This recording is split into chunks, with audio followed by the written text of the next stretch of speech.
So the Emmy boss fight has been the talk of the town recently, since you need to clear this in order for you to obtain your Awaken Rayas. And I've made a few videos on it, of course.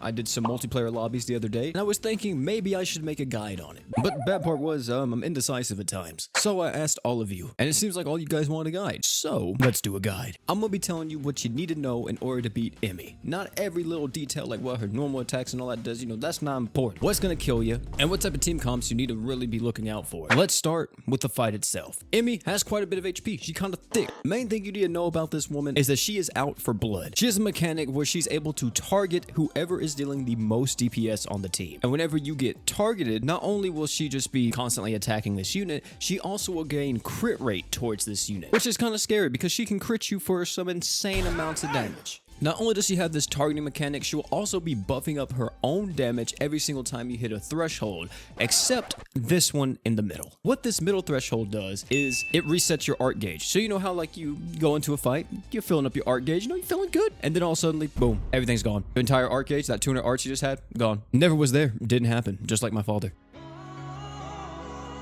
And then for the rest of the thresholds, it's pretty much the exact same. She's going to keep increasing her damage, and every single time she hits one of these thresholds, she's going to do a big art attack and do some damage to you, and you got to make sure you're prepared for it, because if you're not, then you're going to get one-shotted, and that's it. Technically, there is a nuke at one of the thresholds, but I'm gonna be honest with you guys. There's not just one nuke, there's two. At the second to last threshold, she will do some insane amounts of damage to you, just instantly, and then at the final threshold, she will deal stupid damage to all your team. And if you don't have heals or don't have some type of damage mitigation on your team, it's very likely that you die. And oh yeah, how could I forget? She also applies a damage over time effect to you. If you see this little like red icon here, that's what that is. It's a damage over time effect. It doesn't really do too much damage, but can definitely rack up if you don't have sufficient healers on the team. And as for the fight, that's it. Big damage at each threshold, damage ups at each threshold, arch-gen reset in the middle, and then 2 nukes at the end. And that's it. Sounds easy, right?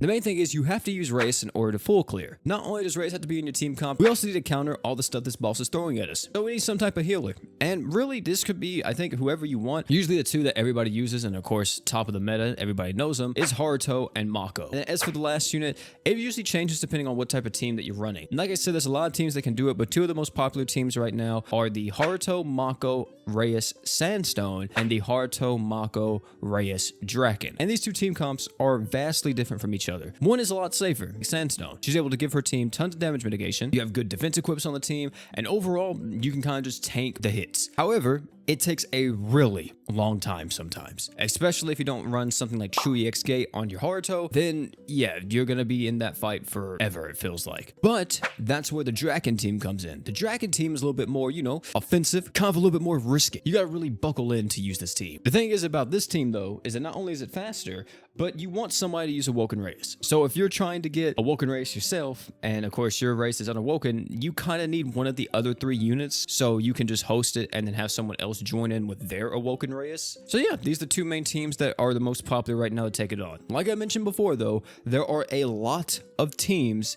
that can fight this boss and counter it. The equips you need to be running are just like some very good defensive equips, stuff like, Sandstone's True Weapon if you're using Sandstone, along with like the magic armor that gives you dark resist, or any other armor that's going to give you really good damage mitigation to the entire team, and any other armor that's able to give you good dark res, because of course the boss is dark. You should probably opt in to run something like Blessed Necklace if you can. Blessed Necklace is a revive equip, and you will need this whenever she targets somebody, because if she targets someone, and if you hit a threshold, this is kind of extra insurance to make sure that who she targets doesn't die. I gotta make an honorable mention here, or I just have to mention it. Please, if you have it, run True EX Gate, or I think even regular EX Gate works to an extent. True EX Gate gives you tons of art gauge to a single target, and it gives you 100% crit rate to the entire team. This makes it to where the fight isn't as long, since you're able to get that crit rate up every now and again. Of course, this item isn't required, but if you're doing the Sandstone strat, I highly recommend it. It just makes it a lot faster. And if you're doing the Draken strat, it's also pretty good. It just makes you hit harder. And then after all that, guess what?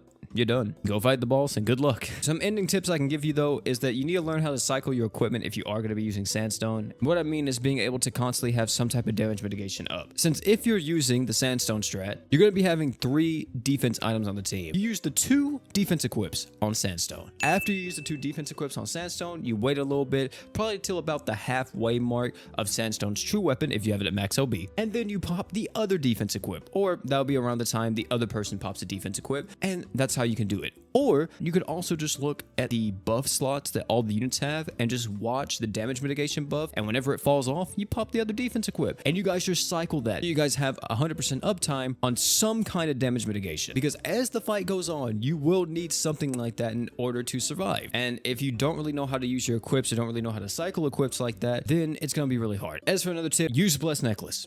I know I recommended it, and some people may be like, oh yeah, you can do it without it, which if you watch my video, I did do it without Blessed Necklace. However, I will say Blessed Necklace is extra insurance. It's a lifesaver. It literally saves runs. And as for the last tip, do multiplayer. It's just easier. So yeah, to sum it all up, have healing, do big damage, or take it the slow route and just turtle it, and just pay attention. Just watch what the boss is doing, and just make sure that you're ready at every single threshold. Either way, that was the guide. Hopefully you all enjoyed it, and hopefully you find it helpful. Of course, if you have any more questions about anything, you can always leave it down in the comment section below. I'll try to get to them as best as I can. I'm almost positive there's going to be some other people in the community that's also down there helping as well. But yeah, good luck to all you guys that are going to be trying to get Awoken Rayas. Hopefully this boss fight will be a tad bit easier now. And oh yeah, before you leave, don't forget to drink water.